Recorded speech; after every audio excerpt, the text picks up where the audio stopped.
జాగృతి జై కవితక్క వర్ధిల్లాలి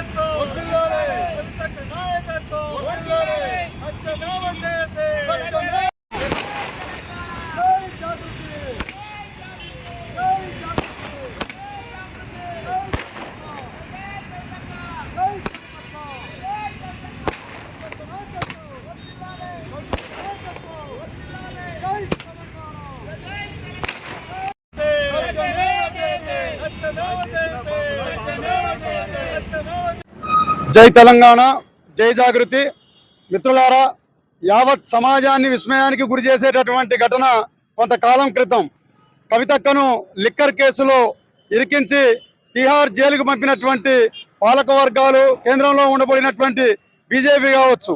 ఇవాళ ఈ రాష్ట్రంలో తెలంగాణ సాధించినాక 10 ఏళ్ల తర్వాత ఇవాళ ఇప్పటి వరకు అంటే మహిళలు కేవలం దాదాపుగా నాకు తెలిసినంత మేరకు మా ఇళ్లలో మా ఆడబిడ్డలు సారా కాస్తా ఉంటే బంజారాలో అమ్మాం, సారా కాస్తా ఉంటే పోలీసులు పట్టుకెళ్లేవాళ్ళు. అట్లా లిక్కర్ రాణి అని చెప్పని అంటే ఒక మహిళని పరిస పదజాలతోని ఆత్మగౌరవం దెబ్బతినే విధంగా ఇవాళ ఒక మహిళని మాట్లాడినటువంటి వాళ్ళు. అంటే కవితక్క కర్మ సిద్ధాంతాన్ని నమ్ముతుంది. కర్మ తిరిగి మళ్ళీ ఎక్కడికి వస్తుంది, ఎట్లొస్తుంది అనేటటువంటిది ఇవాళ నిరూపణ జరిగింది. ఏమాత్రం సంబంధం లేనటువంటి కేసులో ఇరికించి కేంద్రం కొన్ని రాష్ట్రాలను గెలవడం కోసం, కేంద్రం కొన్ని రాష్ట్రాల్లో తన ఆధిపత్యాన్ని చూడడం కోసం ఇటువంటి ట్రిక్కులు ప్లే చేస్తూ ఉంటే అని చెప్పని రాజకీయ వర్గాలు కూడా ఆలోచించకుండా ఎవరు నోటికొచ్చినట్టుగా వాళ్ళు మాట్లాడుతూ ఒక మహిళ అనేటటువంటిది కూడా చూడకుండా ఒక ఆడబిడ్డ తెలంగాణ ఉద్యమకాలని సాంస్కృత్యమం నడిపినటువంటి ధీర మహిళ అనేటటువంటిది కూడా ఏ మేరకు కొంతైనా జాలి కరుణ అనేటటువంటిది లేకుండా నోటికొచ్చినట్టు మాట్లాడిన వాళ్ళంతా ఇవాళ సిగ్గుతో తలదించుకునేటటువంటి పరిస్థితి. నిజంగా ఈ దేశంలో కోర్టుల మీద ఇంకా నమ్మకం ఉందని చెప్పని అక్క చెప్తా ఉంటే మేము కూడా ఎటుపోతుందో ఏమవుతుందో ఈ కేసు అని చెప్పని అనుకుంటా ఉన్నాం. ఇవాళ కడిగిన ముత్యంలాగా కవితక్క బయటకు వచ్చింది. అదే కాదు, ఈ రాష్ట్రంలో రాజకీయ ప్రకంపనలు మొదలవుతాయి. ఈ రాష్ట్రంలో ఇప్పటికే కవితక్క పార్టీ పెట్టకుండానే ఇలా మున్సిపల్ ఎన్నికల్లో సింహం గుర్తు మీద సింహంలాగా కదిలొచ్చినటువంటి కవితక్క ప్రభంజనాన్ని ఈ రాష్ట్రంతో చూడబోతుంది. ఇలా పేద వర్గాలు, బహుజన వర్గాలు, బడుగు వర్గాలకు సమస్య ఎక్కడుంటే అక్కడ కవితక్క హాజరవుతా ఉన్నది, సమస్య మీద పోరాడుతూ ఉన్నది. పాలకులకు ఇలా నిజమైనటువంటి ప్రతిపక్షం కవితక్క.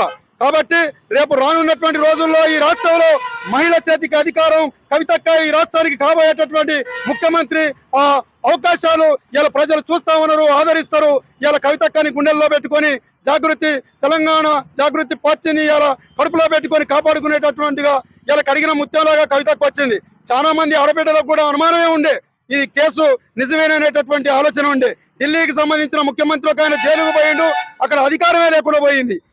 ఇవన్నీ చూస్తా ఉంటే ఇది ఏమవుతుందో ఎటుపోతుందో అని చెప్పని అనుకుంటా ఉన్నాం. కానీ ఇవాళ కోర్టులు ఇలా న్యాయమైనటువంటి తీర్పునిచ్చి సత్యమేవ జయతే అనేటటువంటి మాటకు సాధికారిత చేకూరిందని చెప్పని ఈ రాష్ట్రంలో కాబోయే ముఖ్యమంత్రి ఖచ్చితంగా తెలంగాణ జాగృతి నాయకురాలైనటువంటి కవితక్క అవుతుందని చెప్పని తెలియజేస్తా ఉన్నాం. జై కవితక్క, జై జాగృతి, జై తెలంగాణ. జై జాగృతి. ఈరోజు చాలా శుభదినం మాకు. ఎవరైనా ఇంత జాగృతి అనగానే లిక్కరు పార్టీ అది ఇదని చెప్పేసి ఆడవాళ్ళమైనా మమ్మల్ని కూడా చాలా కించపరిచేవాళ్ళు. అట్లయినా కానీ అటువంటి ఆటుపోట్లకు తట్టుకొని కూడా మేము కవితక్క వెనకాల ఉన్నాము.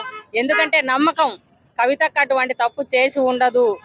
ఎప్పటికైనా కేసీఆర్ గారు చెప్పినట్టు కడిగిన ముత్యం లాగా తను వస్తుంది బయటికి అనుకున్నాము. అలాగనే కోర్టు తీర్పు కూడా మాకు చాలా ఆనందం అనిపిస్తుంది.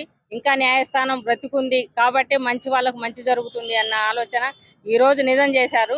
కవితక్క ఏ రోజు కూడా మేము తను మమ్మల్ని ఇదే క్రమంలో కూడా ప్రతి ఒక్క నాయకుడు అందరూ మా వాళ్ళు ఏదో అంటారుగా పుట్టింటి వాళ్ళే మమ్మల్ని రెచ్చగొడుతున్నట్టుగా పుట్టిన ఇంట్లో పార్టీనే ఆ పార్టీ నుంచి కూడా మమ్మల్ని లిక్కర్ బేబీలు, లిక్కర్ పాపలు అని అంటుంటే చాలా బాధ కలిగింది. అందులోటి ఒక మహిళ ఉండి 6 నెలలు జైల్లో ఉండడం అనేది సామాన్యమైన విషయం కాదు. తను ఉద్యమకారి కాబట్టి తను తట్టుకోగలిగింది.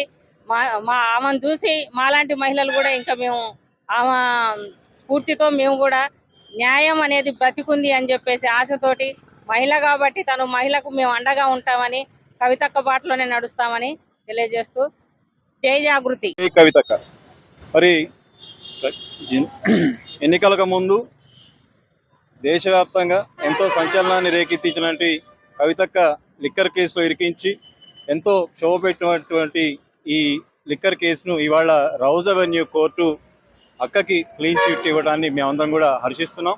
ఆ సందర్భంగానే మేమందరం కూడా సంబరాలు జరుపుకుంటున్నాం. అధికారంలో ఉన్నటువంటి ప్రభుత్వాలు రాజకీయ కుట్రలకు ఇలాంటి కుంభకోణాల్లో ఇరికించి వాళ్ళని డీఫేమ్ చేస్తూ ఆయా రాష్ట్రాల్లో మరి ఎన్నికలను గెలవాలనుకోవడం అనేది నిజంగా ఇది దారుణమైన విషయం. ఇట్లాంటి విషయాల్ని కోర్టులు ఉండబట్టి ఈ ప్రపంచం నిజంగా దేశంలో కాస్తో కూస్తో న్యాయం బతుకుతుందనుకోవాలి. ఈరోజు రౌజ్ అవెన్యూ కోర్టు ఇచ్చినటువంటి తీర్పు నిజంగా మా అందరికీ చాలా సంతోషంగా ఉంది. మేమందరం కూడా కవితక్కకి మా హృదయపూర్వక శుభాకాంక్షలు తెలియజేస్తున్నాం. జై తెలంగాణ, జై కవితక్క. జై తెలంగాణ, జై జాగృతి, జై కవితక్క. ఈరోజు మరి కోర్టు ఇచ్చిన తీర్పు ఎంతో గొప్పదైనటువంటిది, ఎంతో ఆనందదాయకమైనటువంటిది. ఎందుకంటే చాలా నెలలుగా, కొన్ని సంవత్సరాలుగా ఎంతో దారుణమైనటువంటి ఒడిదుడుకులు లోనే ఉన్నటువంటి పరిస్థితి నుంచి ఈ రోజున బయటకు వచ్చినటువంటి పరిస్థితి. సో ఈ శుభ సందర్భాన్ని, న్యాయం బతికున్నదని మనకందరికీ తెలిసిన సందర్భాన కవితక్కకి మనస్ఫూర్తిగా శుభాకాంక్ష తెలియజేస్తున్నాం. కేసీఆర్ గారి నమ్మకాన్ని నిలబెడుతూ కవితక్క ఈ రోజున కేసీఆర్ గారు చెప్పిన మాటని తూచా తప్పకుండా పాటిస్తూ, తూచా తప్పకుండా దాన్ని నిజం చేస్తూ కవితక్క ఈ రోజు బయటకు వచ్చిన విధానం ఎంతో స్ఫూర్తిదాయకం. దీన్ని మేము అందరం స్వాగతిస్తున్నాం. తెలంగాణ జాగృతి శ్రేణులను కూడా ఈ సంబరాలని అంబరానంటలు జరుపుకోవాలని కోరుకుంటూ జై తెలంగాణ.